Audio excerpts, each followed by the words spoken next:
देश के कई राज्यों पर मानसून का कमजोर प्रदर्शन जारी। इस बीच बंगाल की खाड़ी पर बन रहा सिस्टम देगा भारी बारिश और मानसून को करेगा सक्रिय। नमस्कार, आप सभी का पुनः स्वागत है इस वीडियो में। और बंगाल की खाड़ी पर बनने वाले सिस्टम को लेकर लेटेस्ट अपडेट का बुलेटिन आप मेरे साथ देख रहे हैं।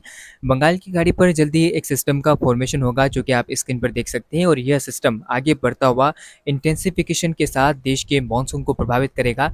भारत के उन क्षेत्रों में बारिश देगा जहां पर बारिश में कमी है और सूखे की स्थितियां बनी हुई है। तो फिलहाल जानते हैं कि ये सिस्टम कितना मजबूत होगा और देश के किन राज्यों में बारिश देगा और ये किस दिशा में आगे बढ़ सकता है। क्योंकि जब भी बंगाल की खाड़ी पर कोई सिस्टम बनता है तो ऐसे में वह मजबूत होकर देश के उन राज्यों की ओर बढ़ता है जहां पर अब तक सिर्फ किसानों को निराशात लगी है। तो ऐसे में इस सिस्टम से भी काफ़ी ज़्यादा उम्मीदें रहेगी, अपेक्षा रहेगी कि ये सिस्टम मजबूती के साथ आगे बढ़े और देश के उन क्षेत्रों में बारिश दे जहाँ पर अब तक सिर्फ निराशात लगी है और बारिश ना के बराबर हुई है।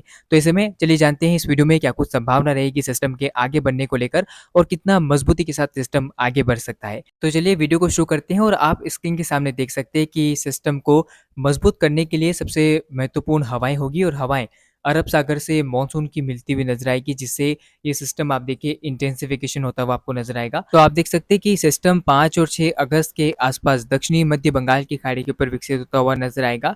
और ये सिस्टम आप देखिए किस तरह से उत्तर पश्चिम दिशा में आगे बढ़ता हुआ मजबूत होता हुआ नजर आ सकता है। और इस बीच आप देखिए ये सिस्टम 6 और 7 अगस्त के आसपास संभावना है कि एक निम्न दबाव के क्षेत्र में तब्दील हो जाएगा। और इस बीच आप देख सकते हैं कि ये सिस्टम उत्तर पश्चिम दिशा में आगे बढ़ता हुआ धीरे धीरे और इंटेंसिफिकेशन करेगा और संभावना है कि एक डिप्रेशन की इंटेंसिटी में भी आ सकता है, जो कि आप स्क्रीन पर देख सकते हैं।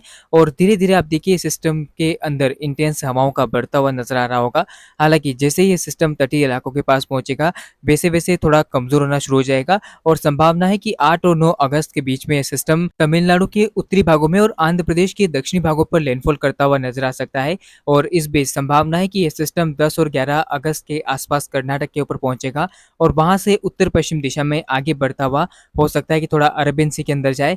लेकिन देखिए अभी थोड़ी संभावनाएं कम नजर आ रही है, क्योंकि ये सिस्टम आप देख पाएंगे कि कर्नाटक के ऊपर से थोड़ी रिकवरी करता हुआ नजर आएगा।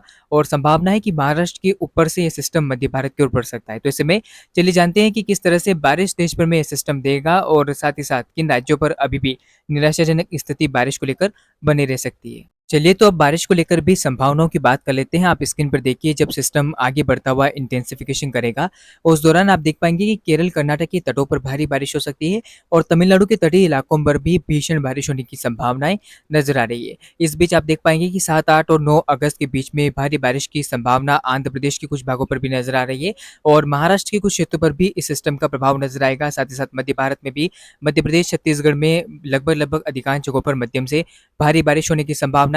और 10 अगस्त के आसपास आप देख पाएंगे कि दक्षिण भारत के बाकी शेष राज्यों पर भी अच्छी खासी बारिश की गतिविधियां आपको देखने को मिल सकती है। तो कुल मिलाकर अगर हम देखें तो इस सिस्टम का काफ़ी बेहतर प्रदर्शन भारत के कई राज्यों पर दिखाई देगा।